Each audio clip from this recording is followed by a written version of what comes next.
Olá pessoal, eu sou o Rodrigo Pedagogo e o vídeo de hoje é um recorte bem breve da minha pesquisa, da qual eu acabei criando uma playlist aqui no canal com o tema Psicanálise e Educação, e a minha pesquisa é a psicanálise na sala de aula. Então o vídeo de hoje é um recorte bem breve a respeito daquilo que eu tenho tentado desenvolver na minha pesquisa.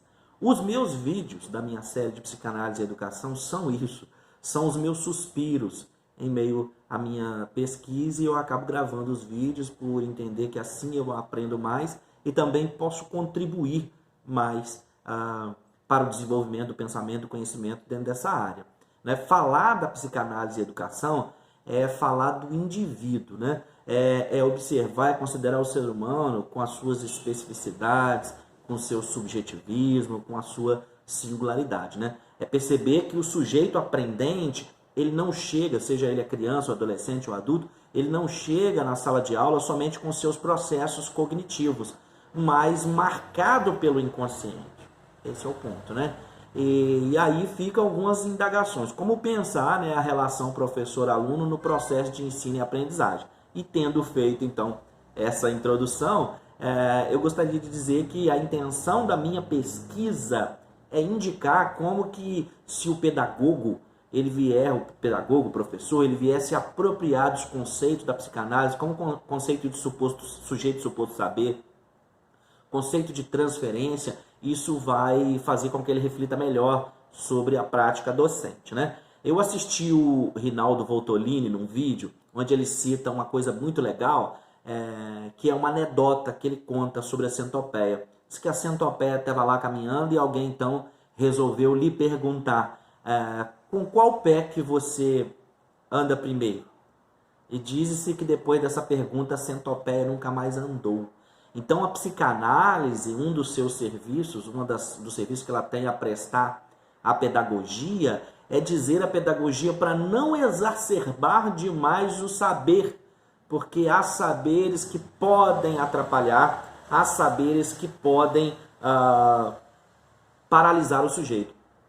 Então a psicanálise vem para lembrar esse sentido, essa ideia, de que se não se vem exacerbar demais, justamente pelo fato de que tem muito conhecimento que o pedagogo, que o professor, ele não vai poder se antecipar à criança, mas desenvolver com ela. Justamente pelo fato, por exemplo, me lembro aqui de um livro que me marcou profundamente, da Ana Carolina Correia, que é Educar, uma questão metodológica. O título do livro é uma pergunta, né? E fala sobre proposições psicanalíticas para o processo de ensinar e de aprender. E lá ela vai dizer que todo professor, todo pedagogo, quando ele está educando uma criança, ele na verdade, está diante de 3 crianças. A criança ideal, que ele pretende educar, a criança real, que é aquela que está ali realmente com as suas demandas, com a sua subjetividade, e a criança recalcada, que é aquela que o professor foi um dia e que ele projeta nessa criança,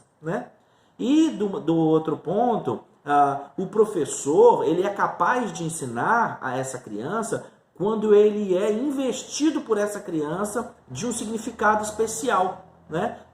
Porque o professor está para a criança como aquele que tem a condição, a capacidade de lhe ensinar. Por isso o professor para a criança, para o aprendente, ele é o sujeito suposto saber. Porque espera-se, imagina-se que o professor é aquele que tem a condição, a capacidade, a competência para ensiná-lo, para fazê-lo aprender. E isso, então, vai ser importante para nós por causa do conceito de transferência. Porque a criança já está indo para a sala pensando que o professor é esse sujeito suposto saber, que tem essa condição de ensinar e aprender. Mas a relação vai se dar, na verdade, se ele estiver investido de um significado especial para o aluno. Isso vai dizer para nós, pessoal, que o processo de ensino e aprendizagem ele está muito mais relacionado com a relação que se impõe entre professor e aluno do que na transferência de conteúdos, do que da comunicação de conteúdos, que obviamente faz parte. Obviamente você traz os conteúdos para a sala para fazer aquela discussão, para fazer a apresentação do conteúdo. Mas o processo de ensino e aprendizagem, ele tem muito mais a ver com essa relação professor-aluno e com esse significado que o aluno atribui ao professor do que ao conteúdo propriamente dito. Bom, eu sou o Rodrigo Pedagogo, O vídeo de hoje tem por título A Criança diante do Pedagogo, segundo a psicanálise, e eu espero ter contribuído, então, para o seu crescimento, para o seu desenvolvimento, e mais uma vez, esse é um breve recorte da minha pesquisa, a psicanálise na sala de aula. Forte abraço, até o próximo vídeo.